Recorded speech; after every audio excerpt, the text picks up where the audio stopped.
Laughing in Radio Podcast. It's your girl Faith. And I'm Natalie. And welcome to episode 3. Y'all, I'm so excited for what we have going, y'all. We is doing the damn thing. You know what I'm saying? Episodes every week. Like we said, we every week. We can't let y'all down yet.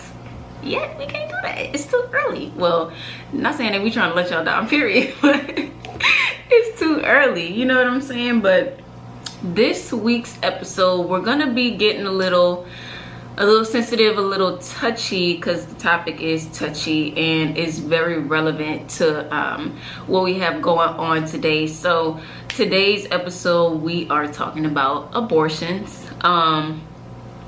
We're talking about abortions and just diving a little deep on it, you know, getting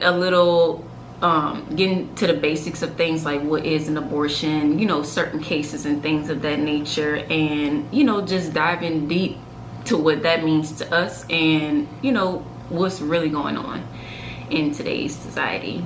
Right. 2022. And originally we were gonna have 2 other people come sit with us, but that didn't work out. But me and Faith gonna give y'all some good insight on abortions, our feelings about it, and hopefully our women who watch this relate. If you ever been there, if this is something you're going through, like you'll been through, right? You'll be able to listen and to relate. Yeah. So basically, we want to start it off by just giving you guys a little synopsis of a pregnancy timeline for those who haven't been pregnant before. I haven't been pregnant before. Well, I haven't carried a baby to full term. Natalie hasn't either. So just to give a little bit of insight to that. So during your first couple of weeks, you're not really pregnant yet. Like, things are trying to form. So once you get to your 3rd week, you're officially pregnant and your embryo has formed. And what an embryo is the egg and the sperm together. So the embryo goes down your fallopian tubes into your uterus, and it attaches to the wall of the uterus.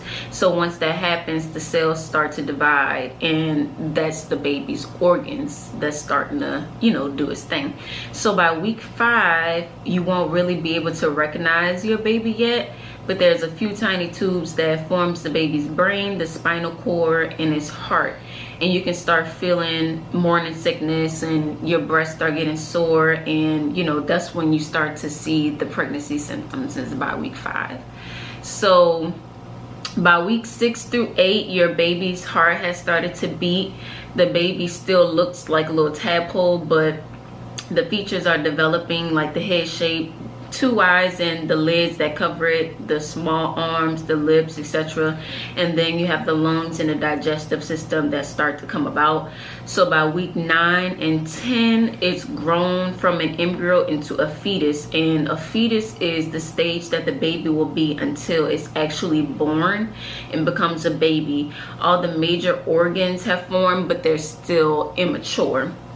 So from weeks 11 through 19, your baby is growing bigger. The baby's lungs are forming. Their muscles are getting stronger, etc. The ears are forming. Your breasts are getting bigger, and your stomach is becoming more noticeable. So and by week 20, you're about halfway through your pregnancy. So I didn't want to go too full into it, but just give you guys a little background about it, because if you didn't know, with abortions nationally, you can't get an abortion past about 22 to 24 weeks of your pregnancy. So that's when you're not able to get an abortion anymore, because you basically have a full-grown baby inside of you, and it's noticeable now. So yeah, that was that. And then basically, for those who don't know what an abortion is a procedure to end the pregnancy. It also sometimes it's known as terminating the pregnancy. So the pregnancy is either terminated by taking medicine or having a surgical procedure. So Natalie could go into it a little bit about, like, you know, the weeks and things like that. Okay, so like Faith said, the latest you can have an abortion is about 22 to 24 weeks. And like she just stated, there's only 2 ways to have an abortion: abortion pill and the in-clinic abortion. The abortion pill, you can only take it, let's see, you can take it up to 10 weeks. I know after 10 weeks they make you have the surgical procedure. And the pills, they prescribe you the pills. I know you have to take one when you're inside the clinic, and then when you go home the next day they want you to take, it's 4 pills, and you take 2. You have to put them in your gums, and you take 2, and basically the pill is, you have... Wait, what do you mean you have to put in your gums? Oh, well, like, you have to have them like stuck to your cheeks. I'm not sure exactly why, I can't remember, but you have to have them stuck, and you got to make sure that they dissolve, because I've known people to, like, say, I've read it and say that, like, even like when you take it, because it could cause you to, like, vomit.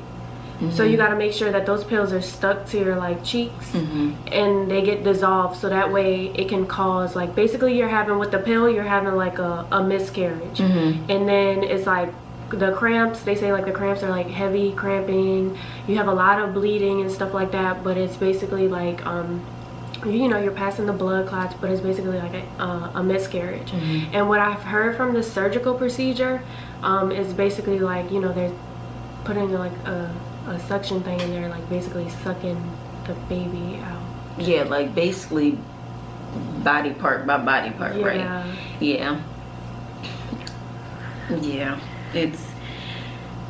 It's crazy, y'all. Yeah, this is gonna be such a touchy topic for us to talk about, because it's just like, it's so sensitive, and the way it's looking right now, it's not, banning abortions isn't gonna help women. Yeah, it's not looking too good at all.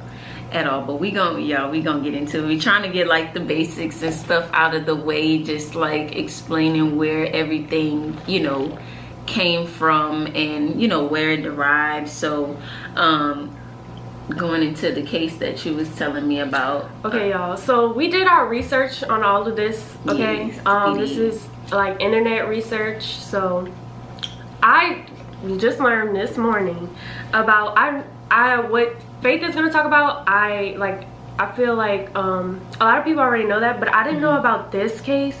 It's called Griswold versus Connecticut. It was in 1965. The Supreme Court ruled on a case concerning a Connecticut law that criminalized the use of birth control, basically ruling that the states had no right to ban contraception for married couples. And to me, I just feel like I said, I didn't know that. And I used to be on birth control, like, just me personally speaking, I'm not on it anymore. But it was helpful for, like, the times that I was on it. So like I said, I didn't know about this case. Like, I'm just learning about this case specifically, and I didn't know that. And it's just like banning birth control, and it's like, you're basically, okay, let's just say, hypothetically speaking, I just wanted to have 1 kid, and I couldn't get on birth control. Like, it upset me a little bit, because it was just like, who are you to say how many kids I can have? Right. Who are you to tell me I can't be on birth control? Right. And it's just like, it's just me reading into this case, is just like the system, like, controlling us. It feels like, you know, like, we're just puppets, and like the higher up are just like basically dangling us, making, exactly, you know, they're controlling everything that we do. And it's like, who are you to control, or who are you, like, it's not even any of your business what I do with my body. You know what I'm saying? Like, as far as I understand, it's not safe to, you know, have an abortion after a certain amount of time. That I completely understand. But who are you to try to take that away from me, especially when we're in a safe time to do it. You know what I'm saying? It's like you don't know what happened. These people could have been raped. These people could have, it don't matter what it is. The right for us to have an abortion, the choice should not be taken away. That is definitely something that it's not even everyone's business, because at the end of the day, it doesn't, like, who does it affect besides you? Right. It doesn't affect the senator or the congressman or right. whoever who's making, the governor, whoever's making these decisions. You're not the one holding a child for 9 months. Exactly. It's us. We're holding a child for 9 months. Right. Like, you're not helping over here Sally, who just got raped by her father, by her brother, or whoever, and she just has a baby, and she has to keep, you're basically saying she has to keep this baby by her father who just raped her. Who wants to keep a kid right. that they didn't intentionally want to bring in this world? And then you have to think about the bad memories that come with this child. Right. And then it's just like you're making right. these decisions. What makes me so mad is it's men. I feel like men, like, who are you? Like, who are you, bro? You're not giving your life up for 9 months to hold a baby. And then when you're bringing that child into the world, it's a possibility that you could die. Right. And y'all, we gonna get into all that. Like, y'all, I got the screenshots. Okay, I got all the screenshots. Like, yo, we gonna get into it, y'all. We gonna get into it. It's a lot that goes into this topic. It's a lot that goes into this topic. It's a lot, y'all. It's a lot. So we just gonna keep it pushing. We just gonna keep it pushing. So the case that everybody knows about is Roe versus Wade, right? So this was a landmark decision for the U.S. Supreme Court, in which the court ruled that the Constitution of the United States protects a pregnant woman's liberty to choose to have an abortion without excessive government restriction. And this decision was made in January 22nd of 1973. So that's when it was legalized, right? It was legalized across the whole nation in 1973. But I know you were saying what state was legalized first? Hawaii. Hawaii Was the first state to legalize abortion. Okay, so basically across 1973 was when it was legalized across the whole U.S. nation. So, and before that, women were having illegal abortions, and that denying women access to legal abortion doesn't prevent them from having abortions. And this was before 1973. So just because abortions weren't legal, that doesn't mean they weren't having illegal abortions. So it increased, say for example, before abortions were legal, right? They had about around 130,000 illegal procedures in the country. Once it was legalized, that number dropped from 130,000 to 17,000. And the number of death rates, 39 people to 5. That's how much that dropped with illegal abortions. And then once you're getting into that, majority of those women, they died in result of having the illegal abortions. And those women, a lot of those women were Black women, and they were self-induced. So they took the matters into their own hands to do their own abortions. You know what I'm saying? So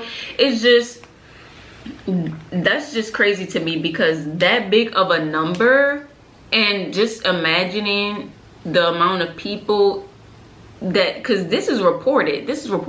Imagine the number of people that weren't reported, that we just don't know about. That number can be triple. You know what I'm saying? It's crazy. And to touch on it being, like, mainly Black women, I don't know if y'all just saw this, because I saw a lot of my followers repost the post, but our Louisiana Senator Bill Cassidy basically said our maternal death rates are only bad if you count Black women.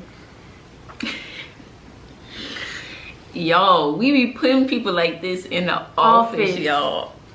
jaw-dropping, literally jaw-dropping, because he's basically like saying, you know, like it ain't affecting my people, so F your people. Exactly. Like, that's basically what he's saying. In the public, y'all, he is saying this outright. They don't give one shit. They don't care about minorities. If it ain't affecting their people, they don't care about it. Exactly.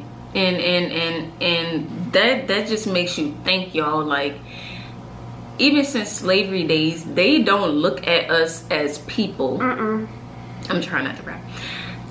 Don't cry, sis. I know it's a touchy topic. Yo, they don't look at us as people.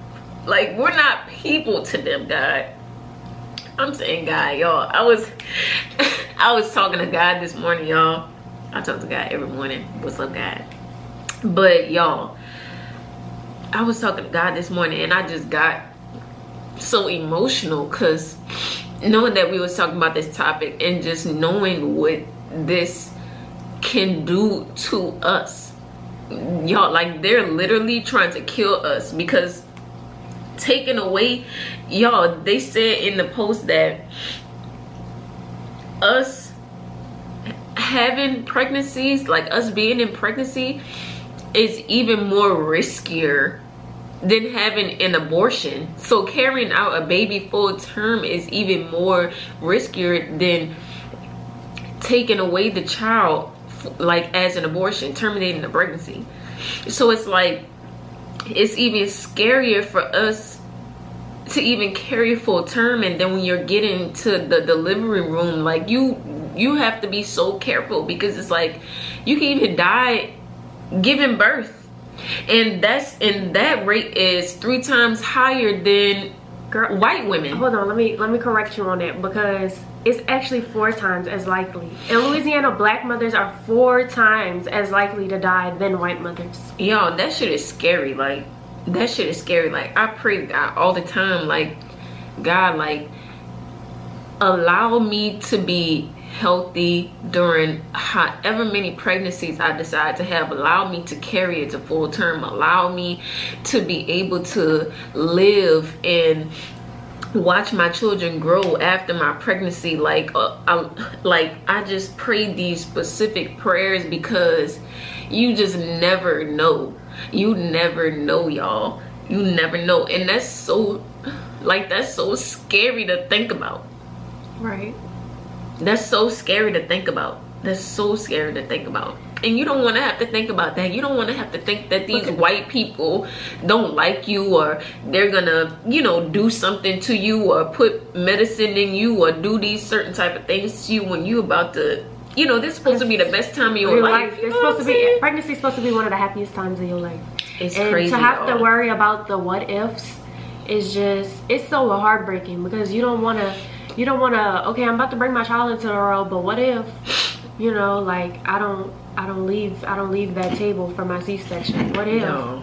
Like, and it's like Faith said, it's a part of us is who we putting into office too. Like, these people do not care about us. They don't care. If it's not affecting them, if it's not affecting their race, people, they do not care about us. Yo, it's scary. And then they were saying, as a part, and this is from the just to give y'all some sources, this is from the Population Reference Bureau. This was this article was dated December 6th of 2021, so last year. So it was saying, as a part of a 4-person team, Hardman, that was I guess one of the what is the word I'm looking for? I don't even know the word I'm looking for. That's not important. Hardman documented that black newborns in hospital death rate was 1/3 lower when black newborns were cared for by black physicians rather than white physicians. So even after, it's better to have your baby cared for by a black physician than a white physician. Yo. It just gets deeper, y'all. Banning abortion could raise pregnancy related death rates, like we were saying earlier. So legislation designed to limit abortion could exacerbate. I'm so sorry if I'm pronouncing this wrong. Exacerbate racial disparities in women's health and survival. New search by Amanda Stevenson of the CU Population Center at the University of Colorado Boulder shows that banning abortion nationwide could lead to a 21% increase in the number of pregnancy-related deaths for all women and a 33% increase among Black women compared with rates for 2017. And they're just trying to control, and I feel like it's a power thing. But they're not understanding that, okay, you're about to ban these abortions, and you're not thinking about, not like we already said, they don't care about us, but the physical health risks that people are about to take because abortions are banned in certain areas. They're not banned everywhere because there's still some states that places that it's still legal: Chicago, New Mexico, California. Right. It's not banned. This is something that they're currently going through, trying to ban it like nationwide. Right. So right now, there's still some places like that, like I stated, that it's still legal. But then you have to think about the rise, the inflation on everything right now, like flights. Yes. Oh my gosh. Like yes. The driving aspect, like then you have to find a place to stay. Like, so it's just like people don't have the means to fly to Chicago or fly to California to get an abortion, where opposed to like I can drive 3 or 4 hours or go to my clinic downtown and get an abortion. And it's just like, they're really making it harder for women. They're making it very hard. And then on top of that, you have food shortages. Now you have formula shortages. Like it's shortages with everything that's going on. And then you're forcing you're forcing women to bring these babies into the world. With having all this stuff going on. Right. But I feel it's a whole population control that they're trying to do, because it's still gonna, it's kind of like a win-win for them both ways, right? So you have, if you like now we're having the shortages and everything like that, right? And then if you do cancel abortions, then it's a higher chance of increased death rate. So it's like either way it can be equaled out, if you get what I'm saying. Mm-hmm. So it's like we have no say so in nothing that goes on nowadays. Like, no say so.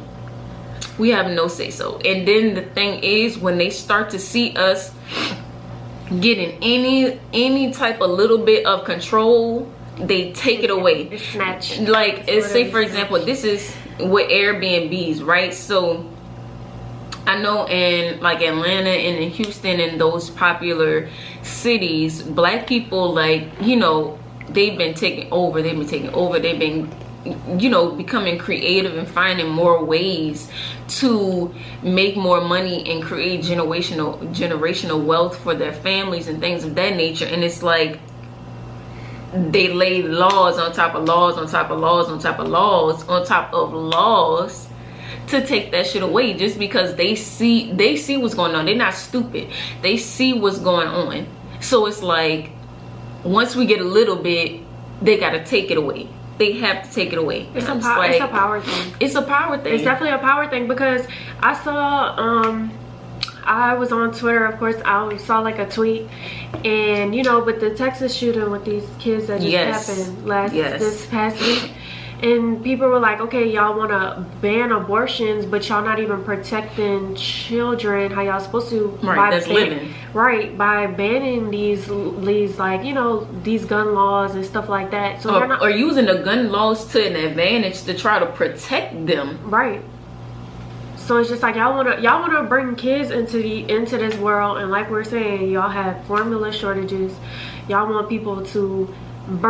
women to bring these kids into the world, and the prices of everything is just going up, and y'all want women to bring these kids into the world, and y'all can't even do what y'all need to do and set laws that's gonna protect them. Like, you can, like, I can only imagine how those parents feel. Like, like the system failed those parents, and nobody could tell me otherwise. And it's like, y'all put money into these other aspects of whatever y'all feel like.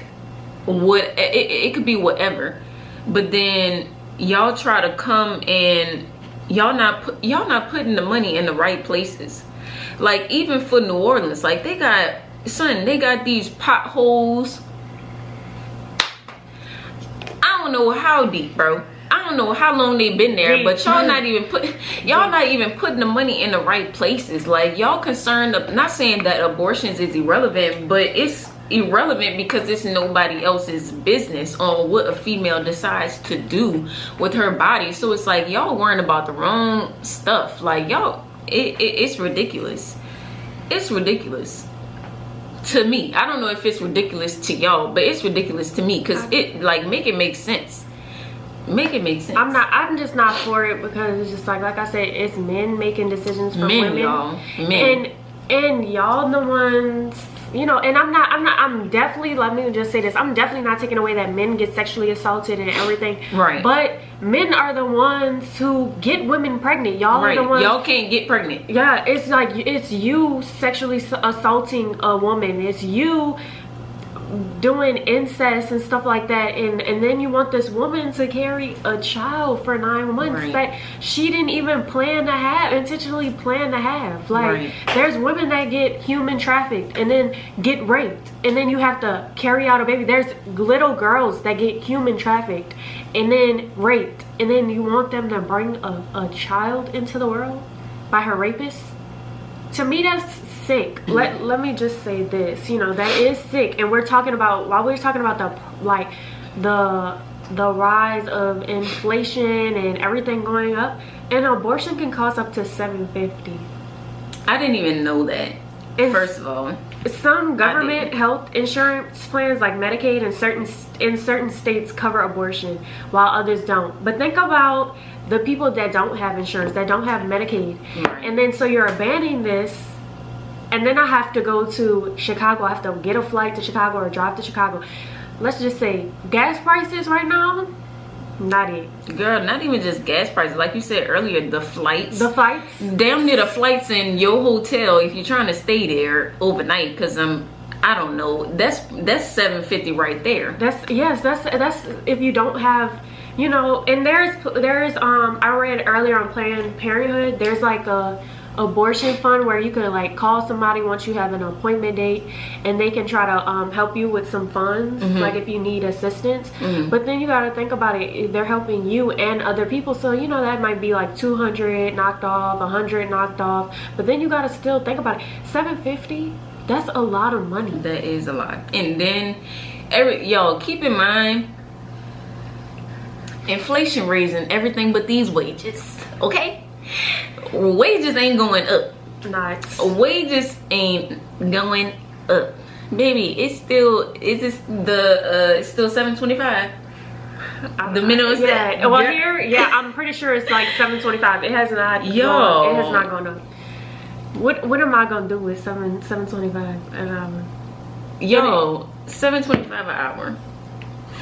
And the abortion is $750. And that's not including, like we said, let's just say hypothetically speaking, you get like some funds from the abortion funding.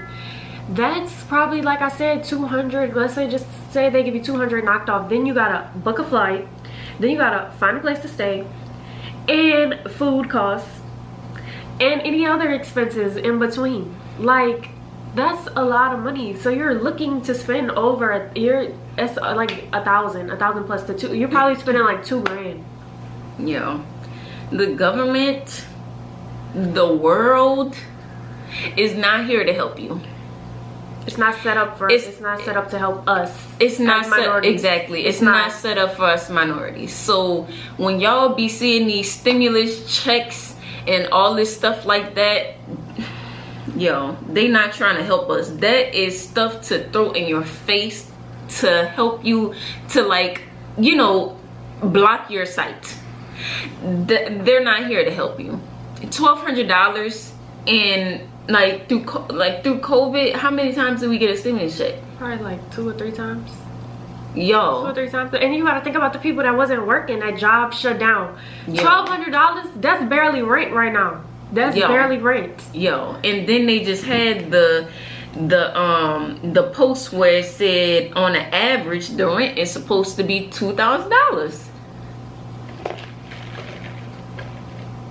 Y'all have to open your eyes. Y'all have to open your eyes. And then this was a screenshot that I posted. Robert Reach, he was on Twitter. Forced birth in a country that refuses to protect children from being murdered at school. What did I just say? What did I just say? And it's really a power thing, because y'all have these congressmen have the power to change stuff, but it's like I said earlier, it's really like we're puppets and they the string holders, and they have the control over us. And then I feel like part of it takes place too, like us as a whole, as a minority, need to get out and vote and know who we putting into office.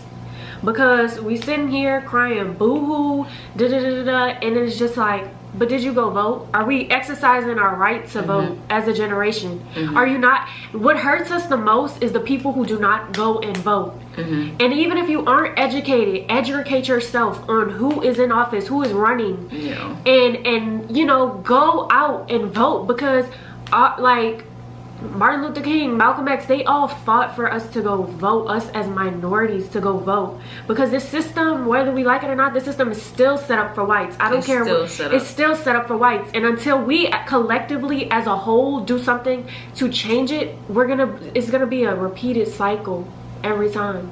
And I feel like, and not to be a negative Nancy, like, I don't know how it's gonna change. I don't know if it's ever gonna change. That's true too. I don't know if it's ever gonna change. I mean, we could do as much as we can, but it's like, y'all, they have control over everything. I don't know if y'all seen, they were starting to have the post about like the Juneteenth ice cream. No, I didn't see that. Y'all, they got the Juneteenth ice cream.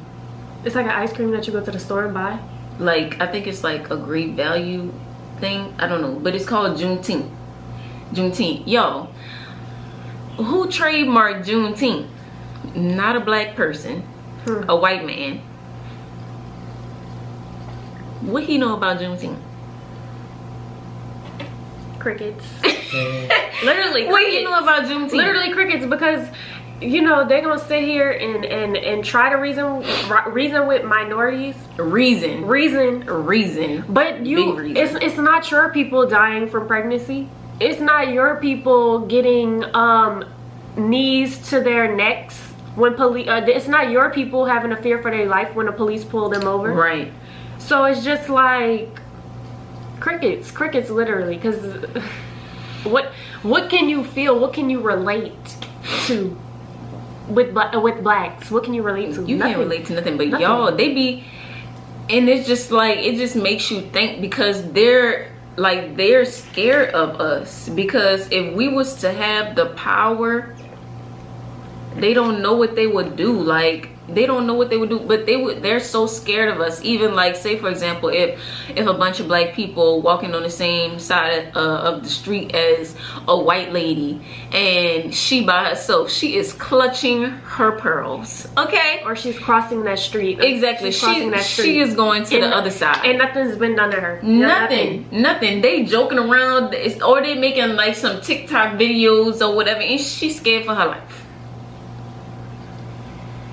Yo, I don't know what it is, like, and I know I'm gonna be trying to blow my mind by trying to figure it out, but y'all, like, they are legit scared of us.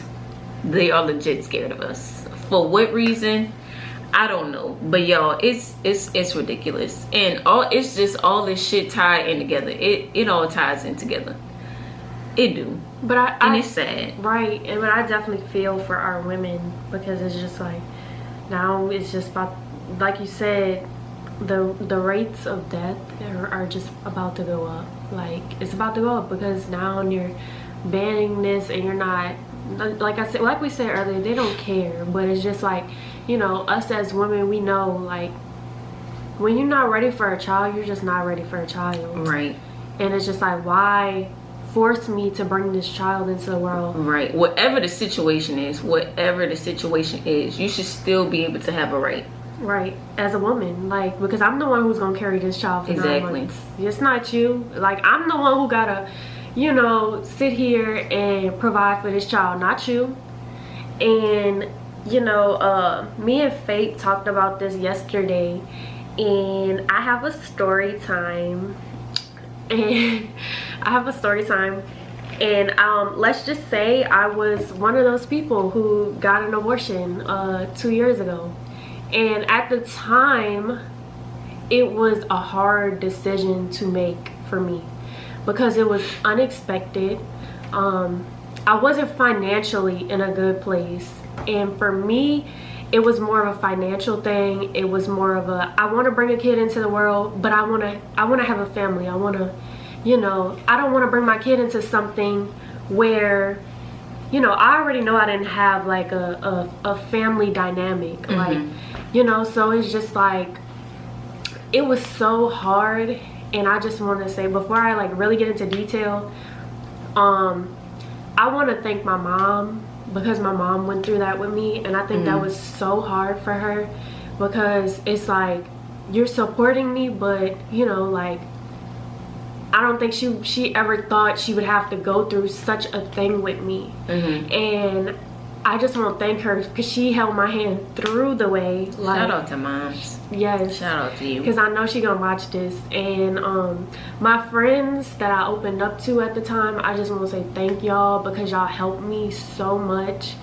Like I said, it was more of a financial thing. Mm-hmm. And I knew, like, okay, like, the person that I was with at the time, like, you're where you wanna, you're not where you want to be in life. Mm-hmm. And so I'm thinking, like, okay, when my baby comes into this world, like, they gonna have stuff. I know I'm gonna get help, but, you know, if you were to leave me, right, am I gonna be able to take care of our kid? Right. I didn't want to solely depend on you as a man, because at the end of the day, you still have to be straight. You know what I'm saying? Like you said, this person could leave today or tomorrow, and you don't want to have to depend on that person, solely depend on that person. Like, you know, what about you? Right, exactly. And I was just kind of like, you know, it was, like I said, I had already knew, like, right off the bat when I found out, I had already knew it was like, I'm not going through with this. I'm not. And, like, although you wanted to keep the baby, I just didn't. And it was, at the end of the day, it was my decision. Mm-hmm. And you had no choice but to respect that. Mm-hmm. And so, I remember driving to Shreveport because I didn't want anybody to know. Mm-hmm. So it was like a 4-hour drive back, and like, I was able to do the pill, and like I said, I was only like 5 weeks when I found out, because I had no idea, like, literally, y'all, I had no idea. I was drinking, I was like partying, and that goes into another thing too. Like, a lot of people don't even know when they're pregnant. Like, I had Faith, I had no, like, real symptoms. Like, I was peeing a little bit more and stuff like that, but I didn't have any like real symptoms, or probably till like the 6th week maybe. But I was just like, what? I was like, I didn't know. I had no idea, y'all. So I'm just looking, I'm living my life over here, and then I find out, and I'm like, okay, something wrong. Something ain't it. Mm-hmm. And so as soon as I found out, I wanted to get it done, like, right then and there, just because, like we said, as you go on, the price gets higher. And the procedure, you have to get the in-clinic procedure. After so many weeks, you have to do the in-clinic. Mm-hmm. So I was able to do the pill, and for me, it was helpful. For me, having that option was helpful. Like, it's a part of me, but it's not who I am. I'm not ashamed of what I did. Have I asked God for forgiveness? I absolutely. But am I gonna sit here and say I'm perfect? Absolutely not. Right. But, you know, like, I know that was that's a part of me, but it's not who I am. And I feel like, you know, to take that away from women is so heartbreaking, because I think about me in the situation and how it was helpful for me, because I didn't bring a kid into the world, and I didn't want to like I'm struggling, so like why am I gonna have you struggle with me? Right. Like that was definitely a thing, and that was my main focus. And it was just like, you know, now I think about it, at first it was hard to accept. Like, yeah, talk about that after. Like, how did you feel afterwards? Okay, so like I feel like, before I get into it, I feel like people who are pro-abortion, they kind of put this stigma on you where, well, you made that decision, so you can't feel no way about it. Right. If you get what I'm saying? Yeah. Like, you made that decision, you could have kept that, and you could have, you know, avoided those feelings. But after, it was a lot of guilt I felt. It was a lot of depression I went through. And like, I opened up to some of my friends, because it was a point where I didn't want to be here, because I was just like, you took somebody's life, so why should you be here? And I couldn't understand in that time, but I was just like, I literally, like, I would cry and I would beg God, and I'm just like, you know, like, just help me understand why this was like the best decision in that time. And eventually, as time went on, I was able to see that, like, I wasn't crazy for feeling how I felt. Like, and let me just say this, never say never. Never say never. The power of the tongue is so powerful, because I remember being like, years before that, I was just like, I can't see myself like having an abortion. I can't see that for myself. And I feel like, yeah, God sat me down and was like, you know, like, now can you see it for yourself? Right. So it's just like, at those after feelings, like, I didn't want to go anywhere. I wasn't happy with my body, because it had changed a little bit. I was really small. Like, I just wasn't happy with myself. And like, I started opening up to friends, because I'm just like, I feel this way. I don't want to be here. Like, because of my decision. Like, I feel so guilty. Like, God was giving me this for a reason, and I just, like, I made that choice. And like, but why did I make this choice? And like, I think, because I even saw on TikTok, it was like a trend, and women like talk about, like, you know, they kind of basically, you know, like, I had this abortion, and you know, they talk about it. And this was recently I saw it, and I was just like, okay, well, I wasn't bad for feeling this way. I wasn't, you know, I wasn't crazy for feeling, you know, like, how I didn't want to be here, or for feeling that guilt. But eventually, as time went on, I was just like, you know, that relationship didn't work. And, you know, there was things that I had to consider, like, okay, before I got pregnant, you told me you didn't want to get married. I want to get married. So it's just like, am I going to bring a baby into this world, and you're telling me you don't want to get married, you don't see marriage for you, and I want to get married, I want to be somebody's wife. So I'm going to have this baby thinking it's going to change you, and it's not. Yeah, we can't change other individuals. We can't change other individuals. And like you said, you ask yourself these questions. Okay, this person doesn't want to get married. Okay, this person doesn't want to be in a committed relationship. Okay, this person doesn't want to do this. This person doesn't want to do that. And it's like, do I really want to have my first child with this person who I know doesn't want to do these particular things? And it's like, you don't want to go to full term with the baby, and then y'all break up months in, and then now you're a single mom, and then it's a statistic now. Right. And that was the main thing for me. It was just like, and I think seeing the red flags in somebody and not overlooking it is a good thing. Like, and I'm so grateful that I didn't, because I didn't want to be one of those moms, Faith, like, I have our baby, whatever, I pull it through, and you know, you're telling me all this, and I knew all this beforehand. And then when the baby comes, we break up, and I'm just bashing you and all this, but I knew all of this beforehand. So I didn't want to, and I'm just hypothetically, I'm just speaking for myself, like how I felt in my situation. But it was just like all these things that were highlighted that I had to sit down and be like, okay, well, you have your place, I don't have my own place. Okay, so if I stay with you, and this go left, or you could kick me out, and I gotta go with your baby, like, so you could kick me out, and your name is on that lease, my name not on that lease, so it was all these things. I wanted to just be as a mom. I just wanted to make sure my baby was okay, but I had enough to make sure that you were okay. And so, like, you know, I made that decision, and today it's been like 2 years maybe, and I'm content with that decision. Like, would it be something I would ever do again? No, just because emotionally I feel like it messed me up for a while, like, just because you don't expect these things in life. Like, this was literally the unexpected. And then, you know, after that I had to go through that alone, because you left anyway because of my decision. So it's just like, today looking back on it, I made the best decision for me, because with or without that baby, you left without it, so with it you were gonna leave anyway. And to me, like I said, I wanted to be married. I wanted somebody to see, okay, I want her to have my kid, and I want to be, you know, I want to be her husband. And you didn't see that.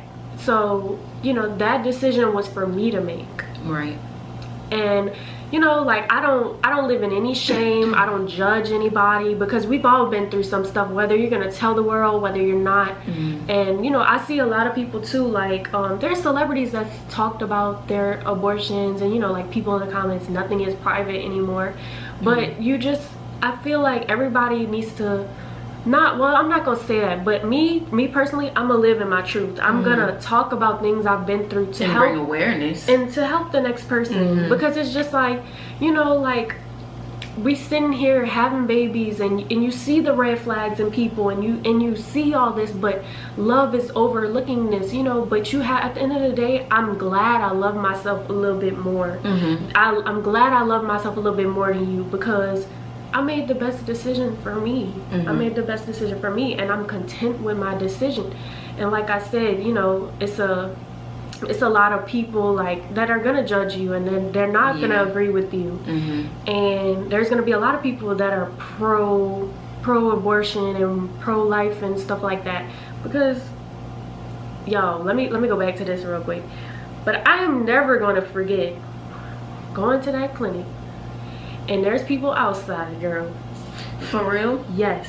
And look, y'all, I always saw that in, like, movies and stuff like that, and TV shows, how they be like, no abortion, no abortion, no, like with signs. But I've never heard like that in real life. Wait, y'all, that's crazy that she said this. Because, okay, so while I'm in this situation or whatever, I'm pulling up to the clinic, and I'm like, I only see this in movies. Like she said, I'm thinking this is so, like, I'm like, this is surreal, because ain't no way. They're literally outside, like, a family, like kids, little boy, little girl, mom, dad, with the signs.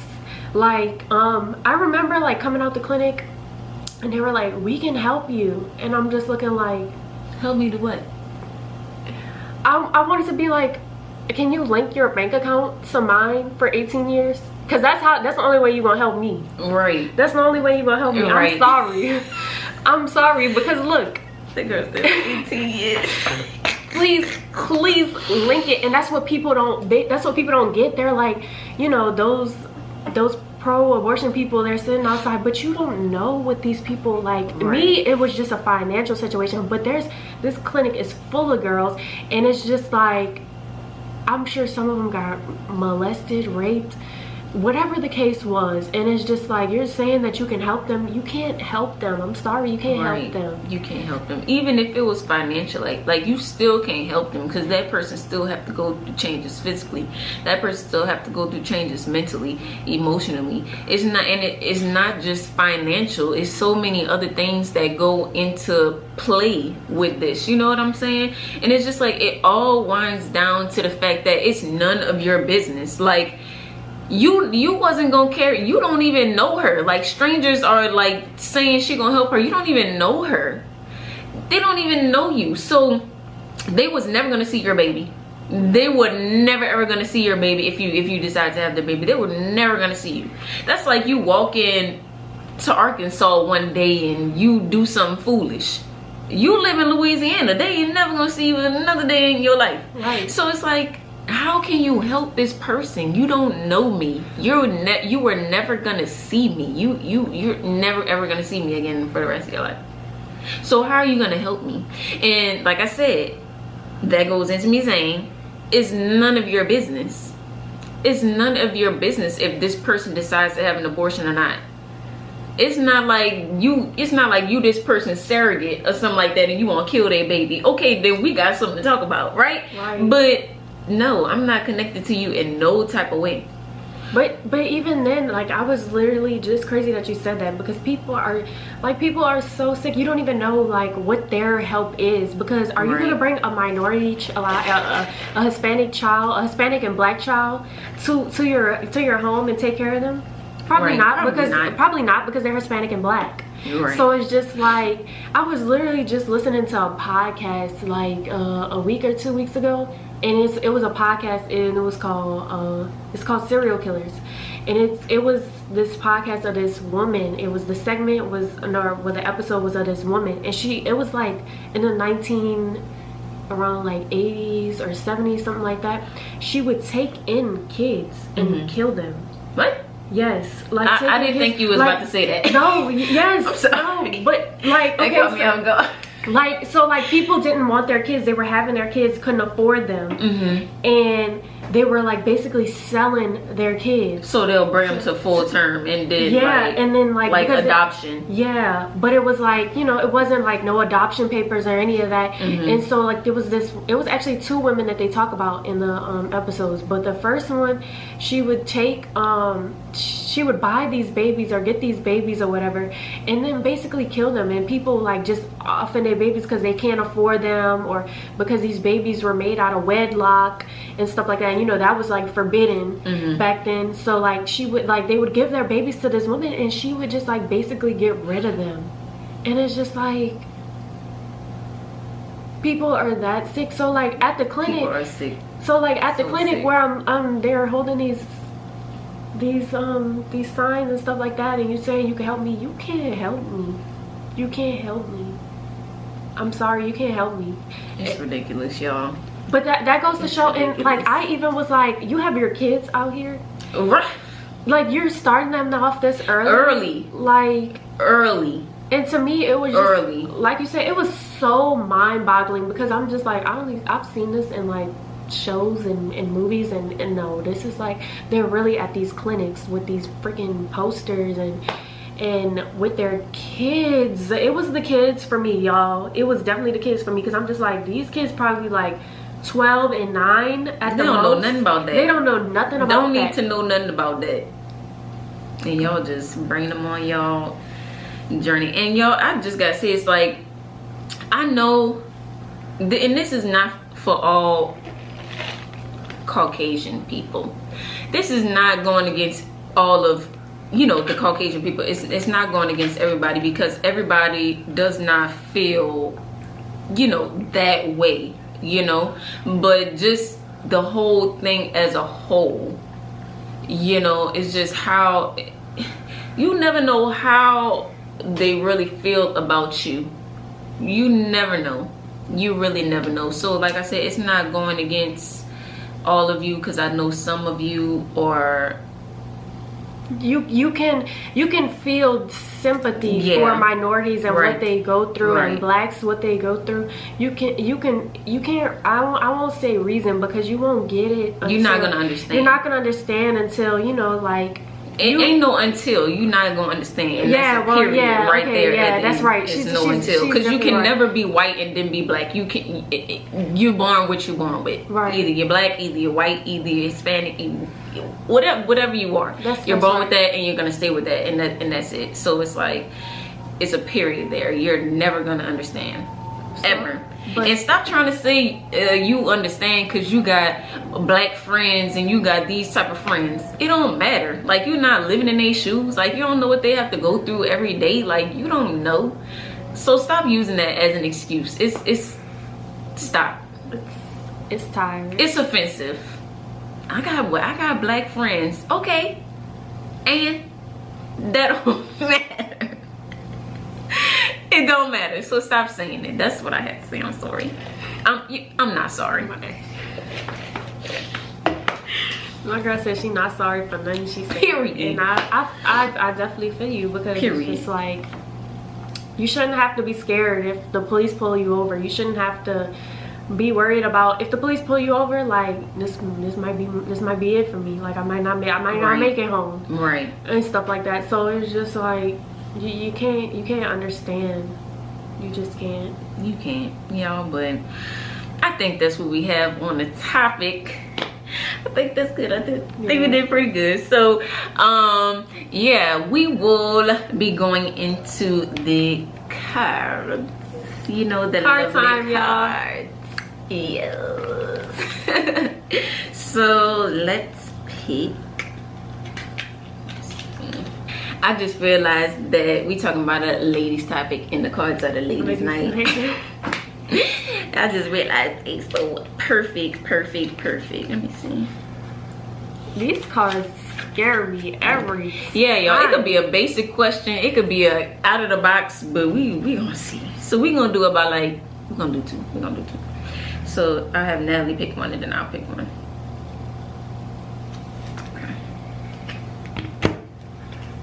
It says describe your ideal first date. No, we did that on the first episode, kind of, so we could leave that alone. Oh, I need these. I'm not gonna look at it. I need these cards too. I'm gonna let that one stay down there because I don't want to look at it. It's Sunday, so I hope I get like some PG-13. PG-13. Come on, PG-13. Let's go, PG. I'm gonna pull from the bag. PG. It says, which celebrity would you most want to be friends with and why? Interesting. That's crazy. Right. Damn. That's a hard one. That's a hard one. Honestly, that's a real hard question. It really is. A celebrity.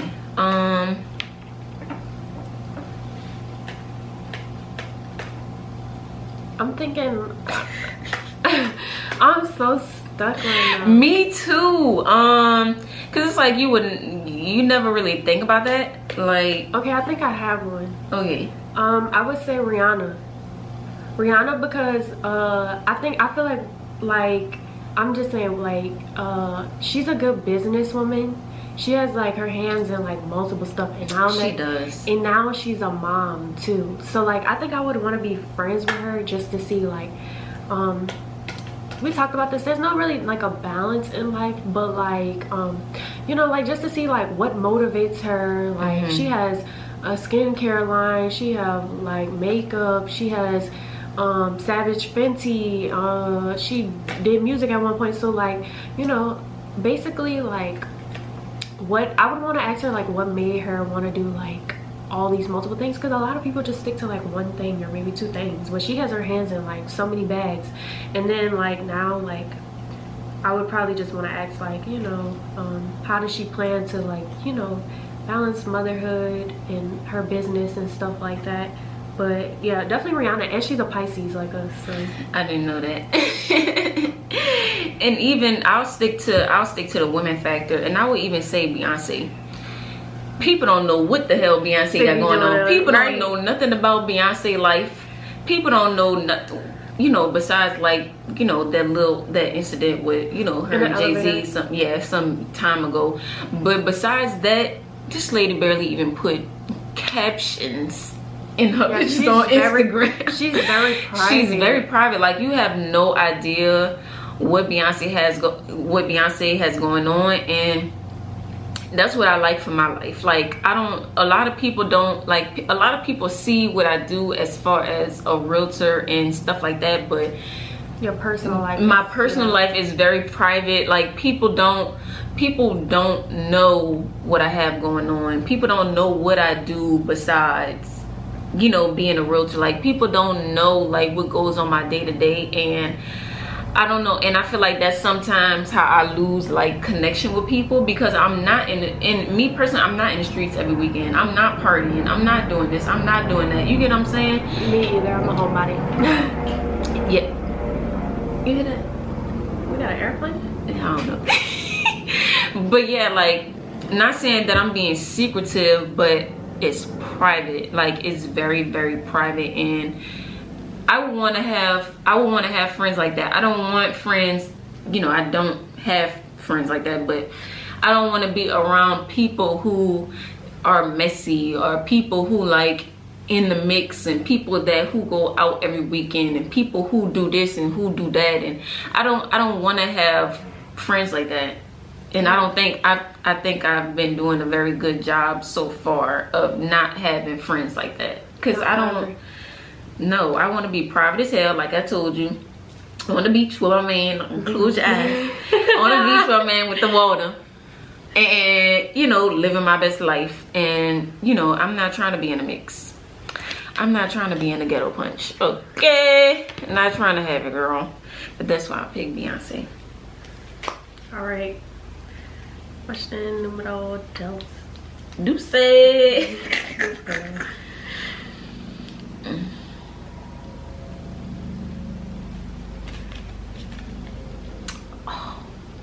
Okay, how can I be a better friend to you? How can I be a better friend to you? I'm scared. And I'm not gonna say this just because, but I feel like you're already a good friend to me. Oh my gosh, thank you. Just because you're somebody that I can confide in. Like, there's things that, you know, like, we've been friends in a short amount of time, but I've told her out of like confidence and stuff like that. And I know I can trust you, and I know, like, I don't have a doubt in my mind that, you know, like, you would say something that I've told you and like go tell your other friend or something like that. And like, I just feel like you're already a good friend to me in that aspect, because I take trust and loyalty to like the extreme. And yeah, I just feel like you're already a good friend, because I can always come to her, y'all. Like I said, I'm not gonna sit here and say we've been friends for like 10 plus years, but in the short, you can't, it's so hard to find. It's been a couple though, yeah. But it hasn't been like forever, you know? It's been, it's hard to find friends in a short amount of time. Right. That you can honestly be like, okay, that's my friend. Like, right. I can call on her, I can cry to her, I can laugh with her, like, yeah. So I would say, you're already a good friend to me. There's nothing that, you know, like, I feel like you should do more, because yeah. At the end of the day, we all have our own lives. I'm not asking Faith to like always check on me. She does check on me. She'll text me, have a good day, whatever. And, you know, like, when we do link up and talk and go out to eat, it's like we're talking, oh, how you doing? How's this? Da, da, da. So I feel like you're already a good friend to me. Thank you, girl. But no, I could say the same thing for you. The only thing I would say is that we need to hang out more.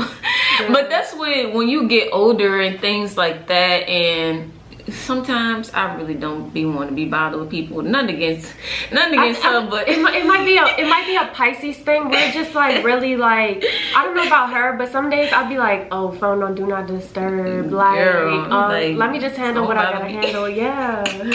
I like, and me being a realtor, like, my phone, I never know when somebody about to call my damn phone. So it's like, the other day I'm just like, why do people keep calling my phone? It's just like, sometimes you don't want to be bothered with people. So it's nothing necessarily wrong that she is doing or that somebody else is doing. It's that you be wanting to, you know, not want to talk. And that's why sometimes I just be texting people, because it's like, I don't feel like doing the mouth movement.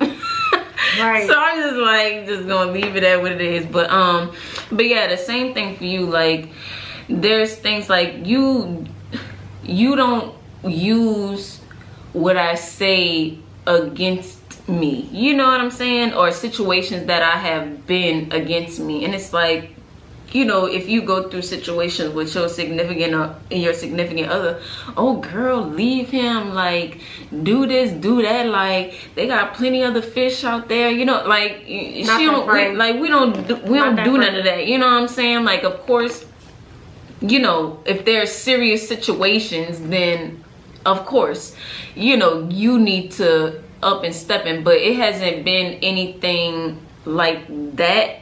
It has, but not, I don't know if y'all get what I'm saying. Like, there has had, you know, the situation, you know, her dealing with what she had dealt with in the past. Don't want to go too much into detail, but of course there's certain things where, of course, you need to tell your friend, well, she need to leave if some like domestic violence, or, you know, the person putting their hands on you, or a certain situation. It really depends what you need to tell your friend. Well, okay, like, look, right, I think you need to start thinking about other options. You know what I'm saying? But if this person is just going through things with their mate that's like, you know, like regular and disagreement, yeah, then not agreeing, right, I'm not about to sit here and tell this person that you need to leave this person, because obviously you staying because you love this person, you know. But yeah, I don't feel that she has done anything like that to me. And you know, and we continue to grow our friendship every day. So yeah, I appreciate her. And I don't really have a lot of friends. Like, I don't really hang around a lot of people. Like, I lost a lot of people that I went to, not death, y'all, but I lost a lot of friends that I had in high school. We not friends no more. Like, we not cool. Like, we on different paths. And you know, that just leaves opportunity for other people to come into, you know, into the picture, like Natalie. So, you know, y'all, yeah, you're a true I know you lying. But yeah, y'all, I think we did. Yeah. This is it for this episode. This is it, y'all. We definitely appreciate y'all for staying with us. This is episode 3, y'all. We definitely plan on giving y'all much more. Please stay tuned for next week. Yeah, y'all, we appreciate y'all. We thank y'all. And comment, like, and subscribe. See y'all later. Bye, y'all.